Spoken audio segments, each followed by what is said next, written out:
Welcome to the Dylantantes podcast. It's that $1 million bag. Just a few months ago, Bob Dylan released his second book of prose, third book ever, and loftily entitled it The Philosophy of Modern Song. The reviews have been mixed, but the book has already become the latest fodder for the academic industrial complex. Here at the Dylantantes, we have decided that enough is enough, and it is time to put an end to all the speculation and debate. We present to you the Dylantantes, one and only definitive and final roundtable on the philosophy of modern song. Let me introduce our guest. Rob Reginio teaches modern literature at Alfred University.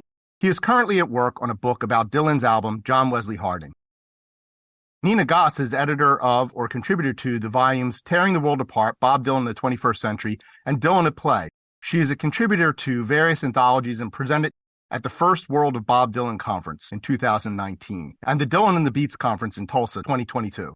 She teaches at Fordham University. Carney is a professor of history at Stephen F. Austin State University, where he teaches courses on Black history and cultural history. He is finishing a book manuscript on the public memory of Nathan Bedford Forrest. Erin Callahan lives in the Houston, Texas area, where she teaches English at San Jacinto College. Graley Herren is an English professor at Xavier University in Cincinnati, where he regularly teaches a first-year seminar on Bob Dylan. He is author of the book Dreams and Dialogues in Dylan's Time Out of Mind, and he has a Substack newsletter devoted to Dylan called Shadow Chasing. And I am Jim Salvucci, founder and keeper of the Dylantantes. What chapter, section, song selection, or observation stood out to you, and why? I guess I'll chime in. This is Graley, Herren. There were a few, but I don't want to take up all the good ones.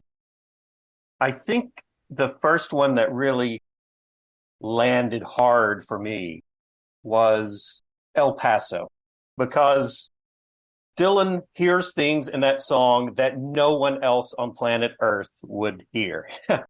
And I don't know if he's right or he's wrong. I don't think it's even about right and wrong. I just love how audacious, outrageous, over the top, and utterly captivating what he hears in that song is to me as a reader of his prose. It adds so much to my appreciation of the song. It adds even more to my appreciation of Dylan as a critic. And as a person who spends a whole lot of time interpreting Dylan's work, I found it really reaffirming, that this practice of interpretation can be wild and speculative and go to places that no one else would go to. And if you tap into that frequency, go for it. Dylan goes for it. It really gives me a lot of enthusiasm as a critic of Dylan's work to see what a bold critic he is of other people's works, other songs that inspire him the way Dylan's music inspires me. Hey, this is Carney. There's a couple of things I go back to. I think the first thing that really made me stop and go back, and there's lots of things that did this, but the one thing that I keep remembering was the connection to the Grateful Dead to Artie Shaw.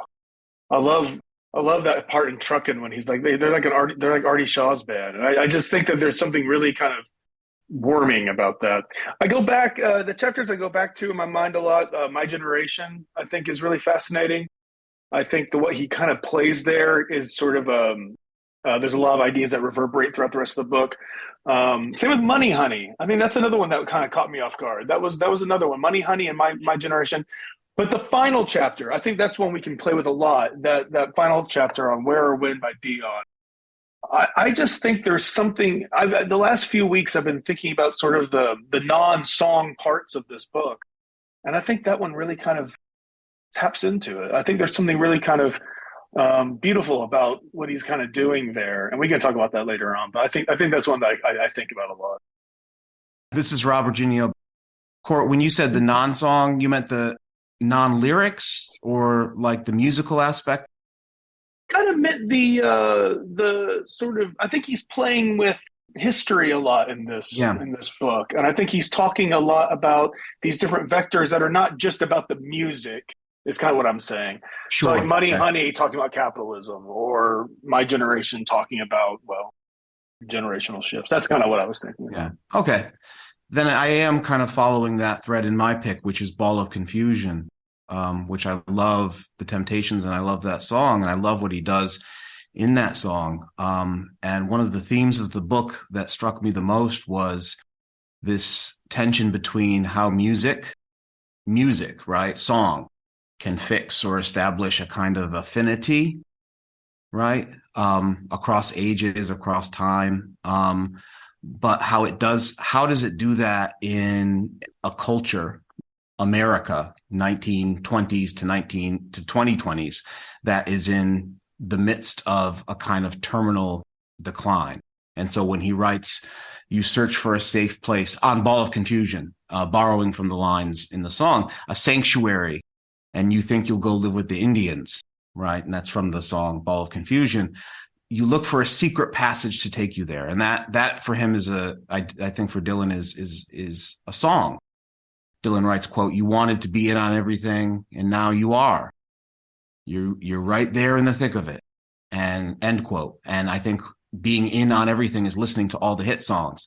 And he's kind of commenting in that moment on the post-Dylan protest song sort of the floodgates are open, that the songs that you used to be sanctuaries are now places where confusion is heard, and there seems to be no place of sanctuary. So because I love the song, I keep going back to it, but I find, in my marginalia, there's a lot in that particular chapter on Ball of Confusion, which threads with what Court was saying about how Dylan's thinking about history and other, not specifically about song craft, so to speak. This is Erin Callahan. And to kind of build on what Court and Rob have said, in Doesn't Hurt Anymore, I keep going back to this concept of universal suffering, and it says that pain is a thing. We all know loss, whether you're rich or poor, and that shot me to, sort of this thread of literature, and Sonny's Blues is what I wrote in the margin, but it seems that he's dealing with where he says it most overtly in that chapter, but he's dealing with that of loss of culture, of people who profit off of people's suffering, and you see that throughout the entire book. And so to me, that was a thread that ran through, but also, through a lot of his works as well. And so I keep going back to that chapter quite often, kind of, make heads or tails and find the links that I can with the other songs. I'm Nina Goss. For me, it was the themes rather than it was the forest and not the trees that attracts me to this entire project. And I like reading it as underhanded or, self-narration, that it's really an autobiography. And so I found the first chapter so clever that his Detroit City chapter begins with this figure incognito, desperate to get home. And that is the Bob Dylan story, launched right there. And then the very next chapter, the Pump It Up, and he says, this song speaks newspeak, which of course is what that is chapter 1A of the Bob Dylan story. So that appealed to me. And the waist deep in the Big Muddy is just nuts. And I love that. And the lemmings and I just found that so engaging and freewheeling that one always stays with me. And the photo of the Rolling Stones, which I'd never seen, which was beautifully reproduced. What Nina was saying, if you took that Detroit City chapter and then mashed it with his interviews with Scorsese and No Direction Home, there's a lot of evocative sort of connectors there of how he's talking about himself and how. Yeah, it's the whole, that we've heard. Yeah. The one, desperate to get home, homeless, the exile, the sense of being free and unfree at the same time. I found that very moving in the Detroit City section. This next question I want to ask is one that Rob suggested. This tells you the collaborative nature of the Dylantantes. It was based on a comment that Nina made on Graley's contribution to the Dilettantes on the Whiffenpooch chapter. As Dylan's second book of prose after Chronicles, how consequential is the philosophy of modern song in Dylan's oeuvre, or even beyond that?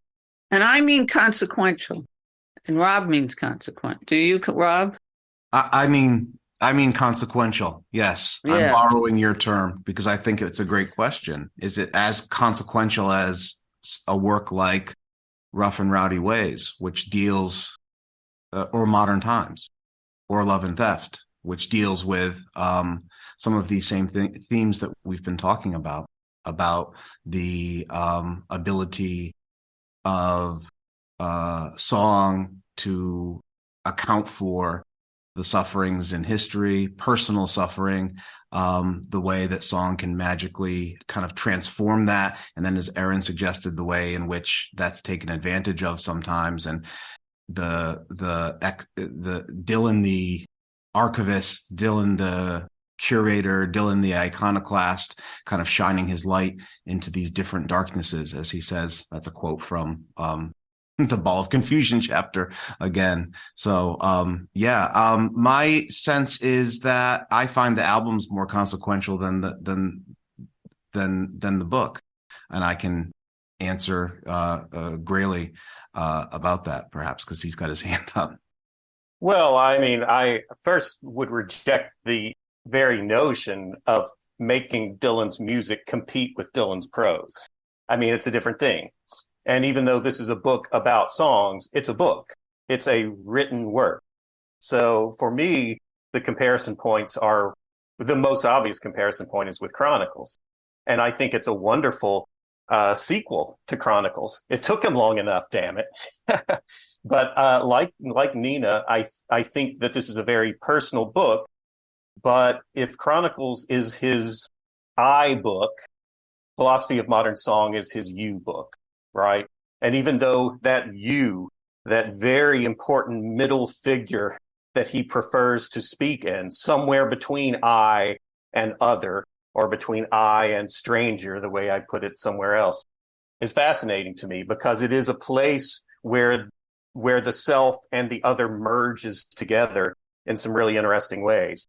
And I love reading Dylan's thoughts about songs, but I also love how he makes this a multimedia venture, a thing, again, that you can do in a book that you can't do with music. Well, unless you count videos, but that's not really very important in Dylan's world. And so the interaction between what he says and what he leaves unsaid and what he shows through visual images rather than writes, I mean, all of that's just fascinating to me. And a point I'll throw in here, and then I don't want to hog the discussion, but Erin mentioned that great moving chapter on Doesn't Hurt Anymore. And that one's really important to me. And I've written about that in a kind of political context. But another way that I think it's really important and indicative of what makes this a consequential book is the closing of that chapter on page 196. Where do you go? How do you identify with a world that has set you aside? A world that took everything from you without asking? A world that's asleep, bedded down, and deep into slumberland, taking one long, endless siesta? You'll go into the mythic land of rebirth, stare up into the mirror of the night sky, and talk to your ancestors. They're wide awake. And that's what I hear in this book, Dylan talking to his ancestors and seeing his reflection in the mirror of those great ancestral spirits that are communicated through him and that are immortalized through song. So the title is The Philosophy of Modern Song. How philosophical is this book? Tying back into something Graley said earlier, this popped into my head, and I don't think you were gesturing in this direction, but I'm going to take it. How sincere is this book? I mean, Dylan's introduced us to the unreliable memoirist, right, in Chronicles.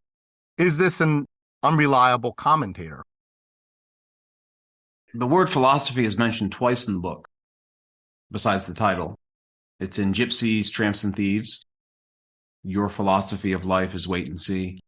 And in Willie, The Wandering Gypsy and Me, interestingly, 2 songs with that word, that contentious term, the gypsy in the title. This song has a philosophical point of view. Keep moving. It's better. Let the train keep on rolling. Let's go forever. Let's go till the glacial age returns. For me, there is very much so a kind of philosophy of embedding to keep going. For me, is to keep listening, to keep digging, to keep up a kind of exegesis that returns us to these beginnings, even though we're in a kind of haunted present moment. That's my take on that particular question. In terms of sincerity, I would take Nina's kind of structure and say, I think the forest is sincere if the trees aren't. I think there's something there. I do not want to derail the philosophy argument, but I'll just say that I think that the word that's important in the title is modern. And if you look at moderns throughout the book, I think the philosophy is almost like a red herring in some ways. I mean, what's he say? I mean, there's that beautiful Jeff Slate interview that we haven't touched on yet, but when he says it's a vibe, or the book is like what he says something like the book is a state of mind, more of a state of mind. But I think modern, and I don't want to derail the philosophy part, but I think there's a real key element to all of that. I think some of the reviews took him too literally, maybe, right? Maybe the reviews took him a bit too, well, this is a history book of music, and I don't think that's at all what the intention was. Let's talk maybe about the structure of the book. This book has no introduction. It has no conclusion. It has no overarching statement of purpose or process. It starts with chapter 1 and it ends with the last chapter. There's no other intervening apparatus aside from a partial list of photographic credits, with a surprising number of absences in that list. And in that sense, it's not unlike a Dylan song. Dylan songs don't get an introduction. We don't get Dylan's notes in the liner about each song. We don't often hear him weigh in about the meaning or significance or even the process of writing individual songs. So what is the effect of this rather unconventional structure? First, I know that somewhere Eddie Gorodetsky has said that this project began as a collection of the intros, the theme time radio intros. And he and Dylan had a plan to gather together these intros, which charmed everyone on the planet Earth, and put it together in a gifty package, somewhat similar to the philosophy of modern song. And that's an origin of this project. I'm really eager myself, because I think I'm the devil's advocate here, and I was not as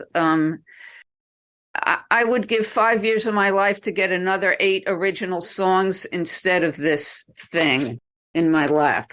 And so I want to be really careful myself to distinguish between whatever is intrinsically valuable and rich about this thing and what its role, its agency as a Bob Dylan project that leads to these kinds of discussions. And all are the hermeneutics of Dylan fandom, which is what we are skilled at.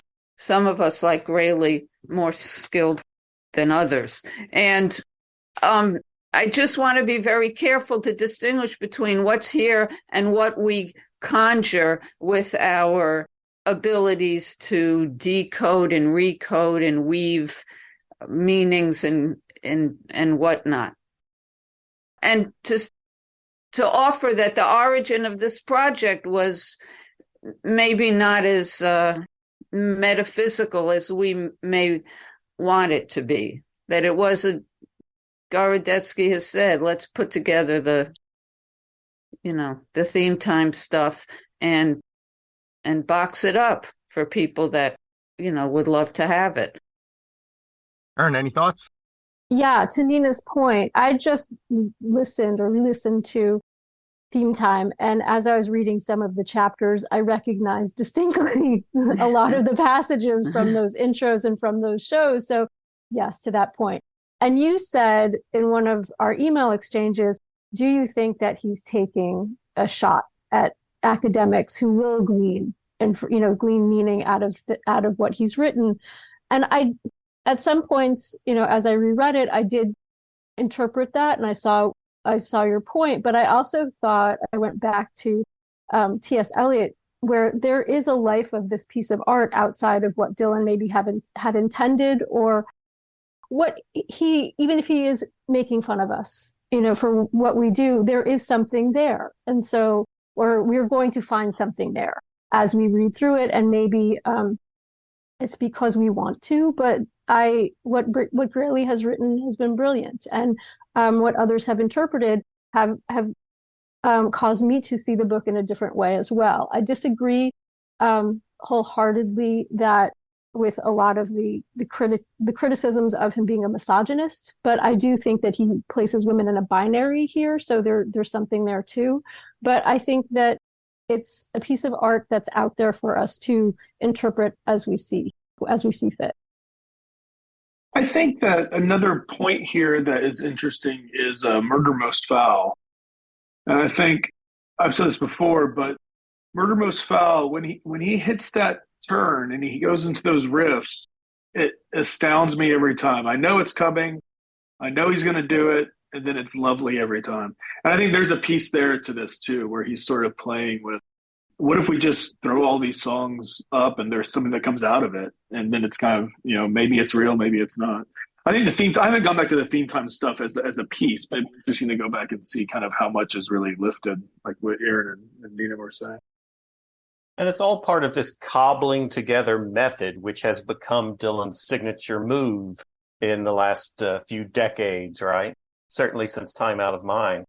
I mean, maybe in some ways, maybe this book is less comparable to Dylan's albums than it is, say, to his metal work, to those wild gates that he creates, right? Where you take pieces of other things and you put them together in interesting ways.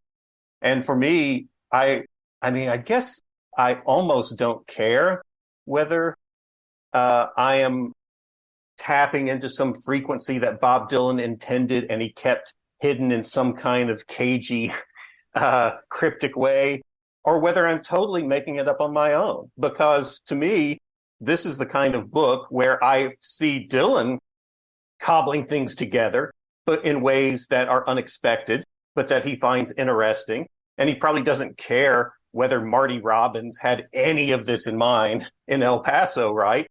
Dylan doesn't care about that. He's doing his Dylan thing with it. And the thing I love about it, you call it hermeneutics or call it, tapestry or whatever it is we do with these things, is that I find it really inspirational. It makes me want to riff off of Bob Dylan in the way Dylan is riffing off of these other things. And so for me, it's just such a gift. I love the way that he just gets my mind rolling, the wheels in my head turning, and thinking of other connections that one might make in much the same way he does. So thank you, Bob Dylan, for writing this book. And it would be a shame if the time he spent writing this book might have been spent writing other songs, but I don't know. I don't think of when Dylan's painting as that wasted time when he could have been writing songs, or when he's writing wasted time. It's a different thing. It's Dylan being Dylan in all his multifaceted Dylan-esque ways, and I dig it. That's what I mean, and that's what where I think the philosophy and the where he's standing in his truth is in the you, is in that constructed, in that pronoun that he is, for me, the most original and remarkable element of this book. Is he triangulates self and other and us we are and he creates this unique pronoun in which we are implicated and invited in every instance of that you. So, Graley, you are the you. You've made use of you've accepted the invitation and joined the dance that he started. Do you see? That's what I do. Thank you. That is a perfect up. way of expressing it. I completely agree. And there's a great line in the John Trudell chapter where he says, "Those who do not know the past are doomed to repeat it, but those who obsessively footnote it are just as doomed to repeat it endlessly." And I loved that line as a way of expressing the kind of engagement with fragments, bits of the past that Graley so wonderfully stitched together, because you're not footnoting. You're not just tracking, here's where this came from, here's where that came from. You're actually kind of saying, okay, this is a kind of cluster that Dylan has created, which sends the various parts of this constellation create these little sparks that send me off in these directions. Because to footnote the past is to just relegate it, right, to a reference, which is in a way to kind of regulate it, to control it. And he's not doing that in this book at all. And so I definitely see that in in your wonderful work, Graley, that you're kind of following that lead. So for a long time, we've known that Dylan creates using a magpie-like pastiche structure, taking pieces of other things. I love the metaphor of his sculptures. He takes pre-manufactured objects and welds them together into something new. And we can say that about songs. We can say that about chronicles. I don't think anybody's done in-depth analysis too much of philosophy of modern song, but I suspect there's going to be a lot of that there. But in the meantime, some people have suggested that Dylan didn't write the philosophy of modern song. I've heard that claim, that it was outsourced or ghostwritten, or that he co-wrote it, or that parts were written by him and parts by others. We have this bifurcated structure of the riffs versus they're not exactly song analyses, and sometimes it's hard to tell the difference between the riffs and the analyses. But there is this bifurcated structure to many of the chapters where there's two different voices. And some have suggested that maybe Dylan wrote the riffs and someone else wrote the other, or somebody else is the other voice, or other people. Much like if you listen to the audio version, there's many actors who read those other sections. What are your thoughts on all this, on this authorship question? Or have you put any thought into this, or are you just accepting that it's Dylan's voice across the board? It sounds like one register to me. I don't hear two different in the riffs and the commentary or analyses or whatever you want to call those second.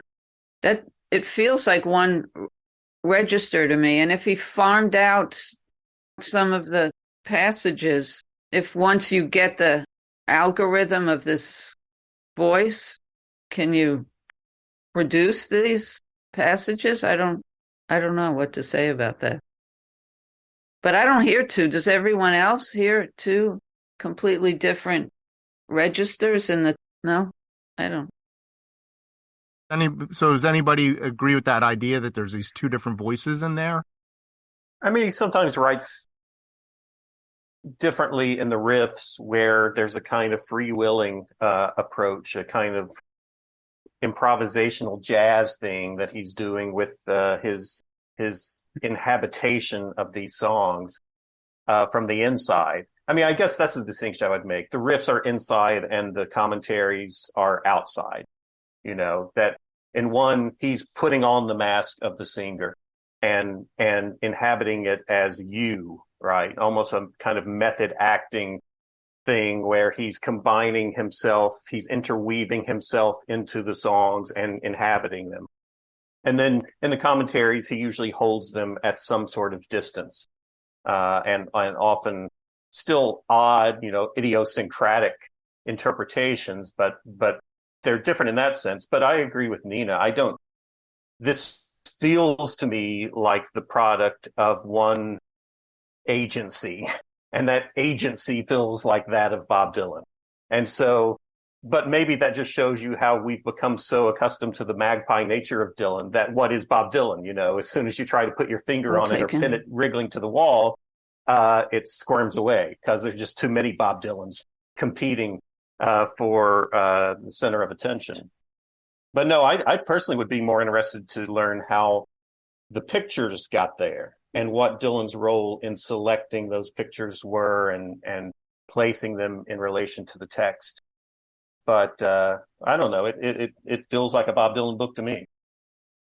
That's a great question about the pictures too, because we know he's obsessed with visual arts and cinema, and so clearly that's something that he probably cared a lot about. I mean, and there's making a hypothetical about his intentionality, but I would agree with Nina and Graley. This seems like of a piece. Certainly, the obsessions that run throughout, the thematic obsessions that run throughout time, memory, America, American history, they all kind of pin the riffs and the commentaries together. And the rhythms and the syntax and the diction that we're accustomed to is, his sprezzatura with vernacular and then formal diction. He can do anything with language, and I hear that throughout this. And I don't see a difference between the two. I would argue in terms of the photos that Rob is totally right that his love of visuals, absolutely. And I would accept if there was a team of researchers that gathered 7 million photos and kind of ran them by him, at his convenience, and he went, at the ones that he, I would accept that rather than Bob sitting and Googling for 3 hours a day. Do you think that's possible? Bob's Google image search is what. Yeah, exactly. Wouldn't you like to? But maybe that's the Dunkin' Donuts gang is his photo researchers. Yes. Out there. I'll just add that I think there's an interesting complexity here, because I think when we're talking about this magpie, or even I was thinking like the bricolage kind of idea where you're kind of creating a cultural something bigger than itself. But then you have the Jeff Slate interview has these interesting things where he's talking about streaming is too easy. It's too democratic. Oh, right. You have to limit yourself. You have to bracket yourself off. And within that, creativity can come. And then you have the same idea. Like I don't think that's an antithesis. I think there's something that's sort of really interesting about that, how you have to hem yourself in, or he feels he has to hem himself in, that you have too much stuff available to you now. I think that goes back to this idea that he's creating a non-nostalgic, and this is a complicated. I want to traipse easily here, but I think he's creating kind of a non-glorification, non-nostalgic look at a period of time that is sort of we've lost. And I think that loss is evident within here. And that loss is not without, I don't think he's creating rose-colored glasses of the past at all. But I think he's clearly saying at some point there is something we've lost. And whether that's something that's made by technology. I mean, we go back to the idea of mass production, mass culture. I'm thinking immediately of like Dwight McDonald stuff, Walter Benjamin. There's something that he's tapping into that's very similar to that in terms of the modern world obliterating certain pieces that are so meaningful. But then how do we recreate that? How do we reclaim that? And I think these are unfinished sentences for me, but I think there's something that's what kind of drifts to my mind when I think about it, rather than an individual song. But I think the book demonstrates what you're talking about, Cord, that the way to reclaim it is one voice, one individual, one listener at a time. That the book itself is the demonstration of how to work against all the erasures and erosions of digital culture. Do this and do what Graley's doing and what we're doing. One mind, one voice at a time, reclaiming and re-inhabiting and re-narrating the past. Does that? No, I think that's absolutely right.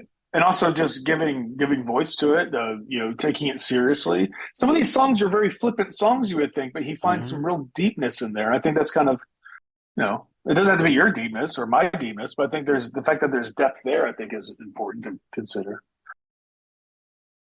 It's interesting too that he's hyper conscious of his position as a unique human voice, but within a kind of industrial complex, right? He is part of the music business. And over we get these images of record stores, right? And of record manufacturing. And, on the one hand, he prefers that to streaming for reasons that he spoke about in the Jeff Slate interview. But he's also aware that that's a threat to the human uniqueness, which is song, is that it is appropriated within the mechanisms of industry.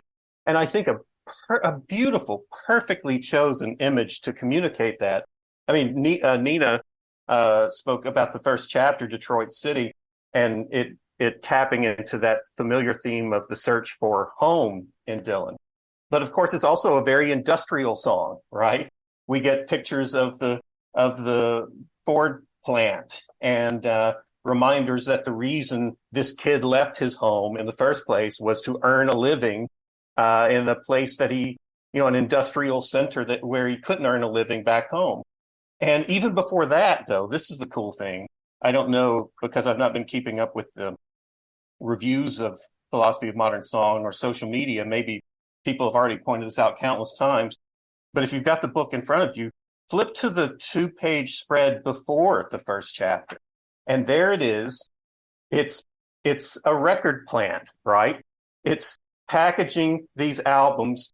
And when you look closer at it, so you've got these human figures who are kind of robotically packaging these records that contain songs, and the songs, take us out of ourselves and out of our time and place and are so uplifting for us. And yet they're packaged, right, in a plant that someone's doing this all day long, 8 hours a day. And look closer and you realize it's a Columbia Records album.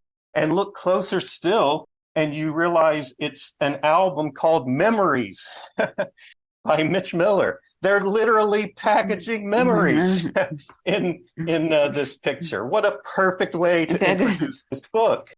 It's fantastic. Well, and in what you're saying there, you have Fordism, you have Ford, you have the creation of the modern world in the 1920s, that creation of modern America, certainly. And then that modernity, that arc of modernity, which comes through into the 50s and 60s. And you have that last chapter when you have that beautiful evocative image of the French sculpture of clocks. There's something, these are not accidental. Now, going back to Jim's point, I don't know why it's selective in terms of its credits. Maybe that's his, footnote joke, like, you're looking for the footnote here.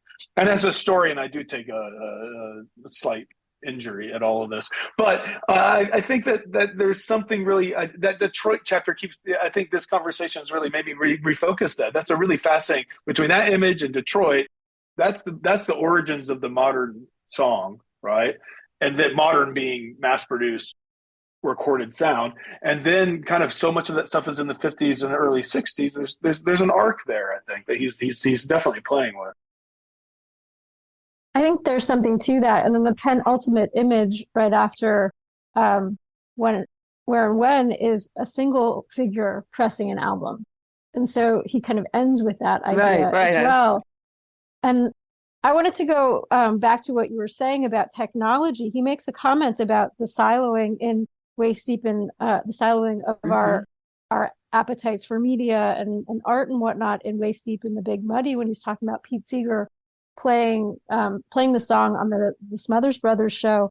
And he says, that's because everybody was tuned into the same TV shows, people against the war, people in favor of it. And he talks about how now we only consume what speaks to our interests, and how he finds that problematic. That's what I got from that. But, and also my last thought, because I had many thoughts pinging off of what you guys were saying, that idea of Detroit makes me think of the commercial he did, the Super Bowl commercial. And he even says that you can drive a Ferrari, but Detroit is where the locus of the automobile is. And so, there's again another thread in all of the things that Dylan creates. And it reminds me of him saying how Rabin taught him to look at art. You can look at it as a whole piece, or you can pull, you can look at it. Your eye can go around the piece of art.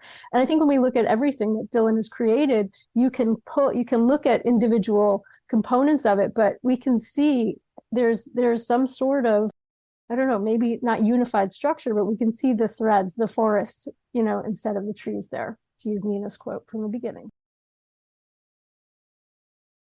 And Detroit City is the home of Motown, right? It's that he doesn't talk about that industry, but it's kind of there hovering in the margins.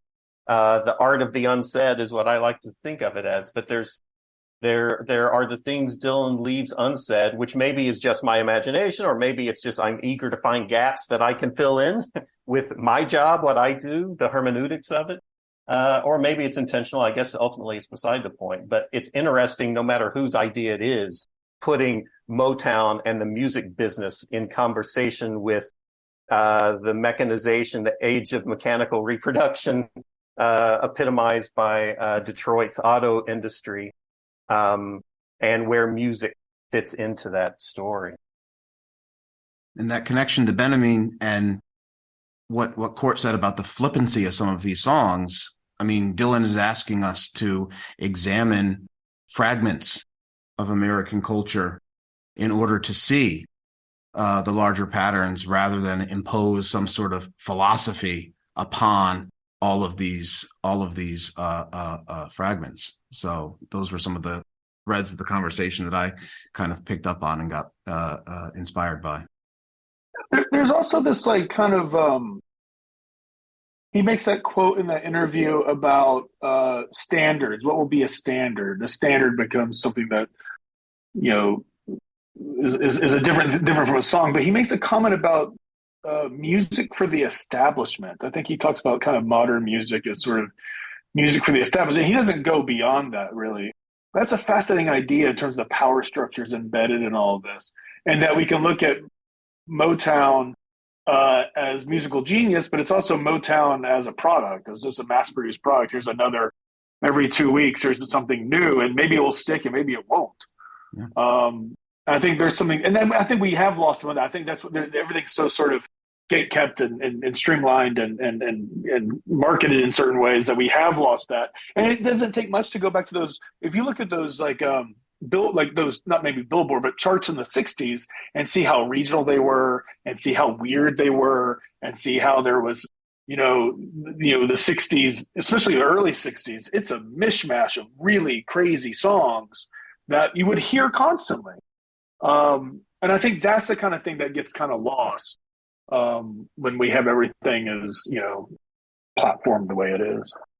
Yeah, I don't think that he's saying that there's standards are this the standard of excellence, which no longer can exist in a degraded modern world. It's just that the technology that has shaped the mediascape has kind of changed in a significant way. I'll just say too that we talk a lot about him on stage as being 80 and having very few peers of people doing what he's doing at his age. But he's also so open to so many things. His mind is a picture of someone who's still interested and open. He talks about listening to a song for what works. What is it, the vocal, or is it the lyric or the riff? And I think that's such a great, wonderful, despite of where it lands, and we have to disagree with everything he says. I'm not saying that, but I love the fact that it's kind of a portrait of an openness, an open-mindedness that we know has always been there. But still, even some of the best minds become clamped down, and that doesn't seem to be the case. That's true. There's great vitality that's not nostalgia in his. I do feel often as though what he's writing about a given song, it has just occurred to him. It's not necessarily recollecting and fixing thoughts and feelings he's had, that it suddenly occurred to him that this is what's going on in The Pretender or whatever. And that's where the fact that we can replay these things over and over again, the technology allows for that. Yes. Hearing that newness again and again and again. Yes. back to Benjamin celebrating the fact that what modern reproductive modern modern processes of mechanical reproduction allow us to bricolage and to simply re-listen. And I really love that point that you make, Nina. These don't seem to be long-held chestnuts of wisdom about these songs. He seems to be actively like re-listening to these songs, and there is this kind of vitality that newness is kind of come about. It feels that way. Yeah, and that's back to my favorite chapter, Ball of Confusion. That's what I meant to mention to Court, talking about going back to his point about the commodification and the impossibility of having quote unquote standards anymore, or from that Jeff Slate interview, it's too democratic. There is a kind of dread in that song where songs like Eve of Destruction become marketable. Songs like Ball of Confusion, he says, I think in the commentary section on Ball of Confusion, what a difference 10 years makes, right? That the songwriters of that song, Whitfield, that they were writing Money, It's What I Want. And then 10 years later, they're writing Ball of Confusion. And it's now become marketable. Dylan's kind of thinking about that, how even one's dread can become marketable. And you can become back into slumberland, as he puts it. That's where, Rob, I read Marcuse, One Dimensional Man, how in the late capitalist society, things that seem counterculture or push back on the establishment then become subsumed into that capitalist culture and commodified and become products to buy and sell. But to what Court was saying, it took me a minute to find this, he does about establishment music in the Poison Love chapter, which also stuck out to me. He says the problem with halls of fame is that they celebrate sanitized version of raw life. And that kind of stuck out to me as someone who has been so celebrated and awarded that he may be commenting on how those establishment credentials dilute, what he's doing. And so that really resonated with me quite a bit. And I looked for threads of that throughout the book as well. And his connection from that to saying that the music of the day is all same. There's a sameness. And I would just add that this book also, because of this book comes from a Dylan world, we can also look at it as a book that shows up in 2022. And if you look at this book and you look at a film like Nope, if you look at a film like even The Fabelmans or God Help Us Babylon, there is a complete thread going on in the current climate of what does technology do? What does past technology mean? What does the creative process, how is the creative process warped and changed and transmuted because of technology? And this book slides directly into that conversation that seems like there's like a growing frustration as to what's going on today. So not only is this an interesting book for Dylan, and from the Dylan perspective, I think it's also an interesting book that falls in our lap at exactly the same time that a lot of people are questioning the role of tradition and et cetera, et cetera, et cetera. That's really interesting. There's an extraordinary current backlash against Silicon Valley culture, digital culture. There's this growing movement among young high school kids. They're calling themselves Luddites, and they're buying flip phones and cutting themselves off from social media. There's a real swell in culture, and that would be very fascinating to see if this project in any way plays into that. Can I ask about the music itself? I spent a lot of time listening to the Spotify playlist, and what is a discovery in here that you've heard that is remarkable, or what songs themselves excited you or spoke to you? Does anyone? I know I can say The Pretender and London Calling are two songs that were transformative milestones in my own life, and to have them at the time that to experience them folded into this is a real revelation for me in terms of the entire project. Oh, this is what it feels like. These songs were, for both of them, for me, were exactly what he's talking about in terms of touchstones, milestones that live and flourish inside of you. And as a teenager, those two songs did, and to have them here now is really is really fascinating for me. But then there are other songs in here that Garden of Evil. It's an amazing song. I never heard Little Walter's Key to the Highway, which I know backwards and forwards from Derek and the Dominoes. And wow, that was really a gift for me to be able to meet that. Like, what are songs that were like, wow, this is something that you heard? Well, I'll start. I had heard El Paso, obviously, but I had not heard it in years, and I don't think I appreciated what a magnificent song it is until I was drawn back to re-listen to that. But in terms of songs like that I had never heard before, I loved Keep My Skillet Good and Greasy. Oh, yeah. I would have never come across that song on my own. What are some other ones? I thought the Whiff and Poof song was horrible. I don't know how I had never managed to hear it before, but I thought it was just hilariously bad. But of course, that ends up being interesting in itself. And then, Jesse James, which I guess I must have heard before. But of course, when I was listening to it, all I could hear was Jesus Christ by Woody Guthrie, because that's the one I'm much more familiar with, and realized, that's where he got that's cool. He got this, the tune for a Jesus song from this outlaw song, Jesse James. So, yeah, I think it was a lot of the really old songs I had never heard before that I appreciated Dylan drawing my attention to. I agree. Just the demented Ruby, Are You Mad by the Osborne Brothers. Yeah, that's crazy. I mean, that's just an insane song that just struck me like, and he's got a great little riff in there on nostalgia and listening and technology. But the song itself, man, that hit me. Yeah. I listened to that Webb Pierce song about 1 million times.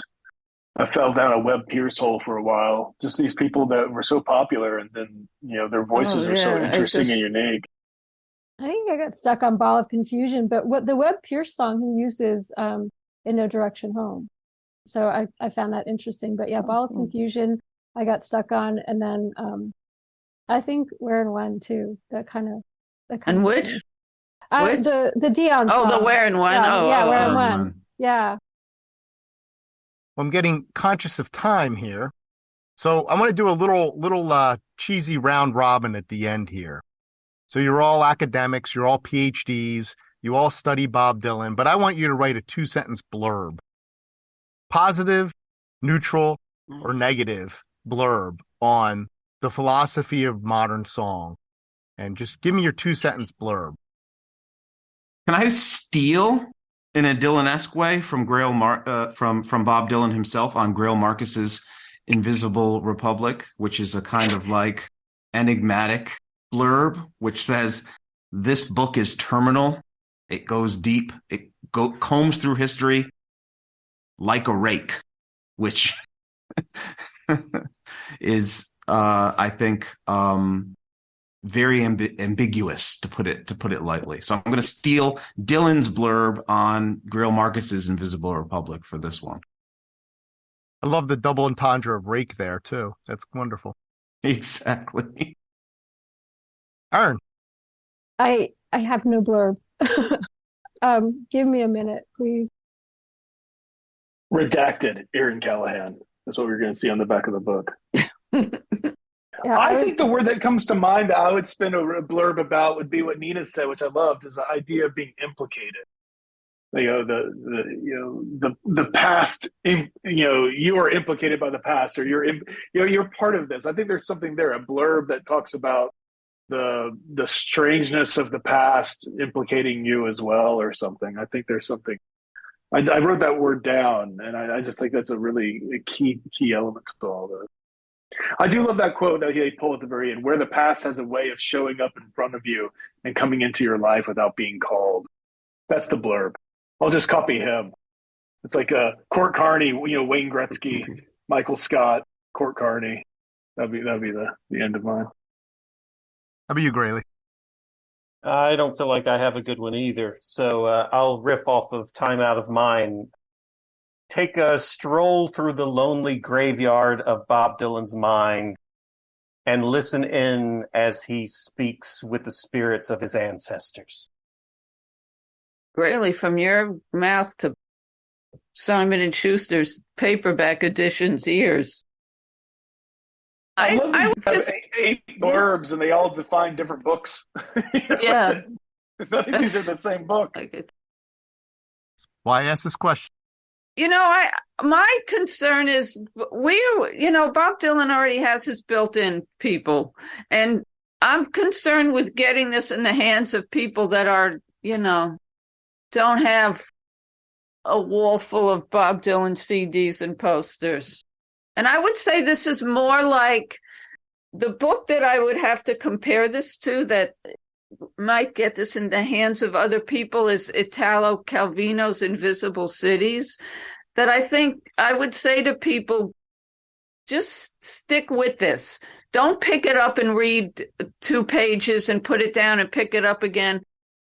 Give yourself an hour and sit down and start reading. And if you do that, you'll find yourself implicated in a voice you haven't heard before, and you'll find yourself going to places you haven't been before, but you got to do it that way. Don't flip through looking at the pictures, and don't look at find the 2 songs that you already know and see what Bob Dylan has to say about them. Don't read it that way. Start from the beginning, give yourself an hour and read straight, and then you'll get in there. I'm going to steal from Bob too, I think. I always thought of mainstream culture as lame as hell and a big trick. That's what I kept thinking and returning to as I was reading this, that there's a narrative that mainstream culture creates, even about the songs that are in this book, that he's showing us something different. And so that would be my blurb. That's excellent. Jim, can we have a week to workshop these and get back to you, or no? Please. No, this has been wonderful. Thank you, everyone. This has been great. So I think we can conclude that this is not a coffee table book. It's pretty enough to be one.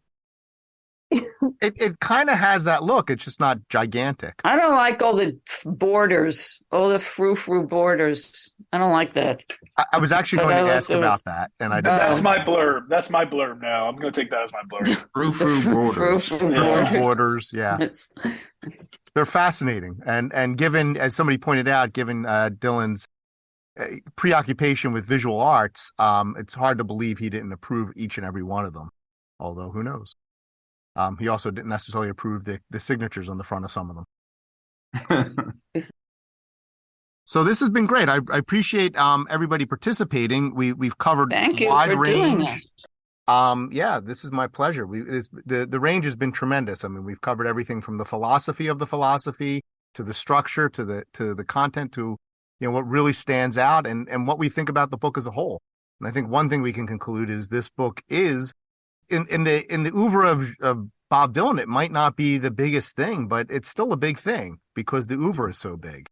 And when you think of it in that context, it's a very important book, I think. And I think we demonstrated that amply here today. So I'm just going to go across the board. My Zoom screen.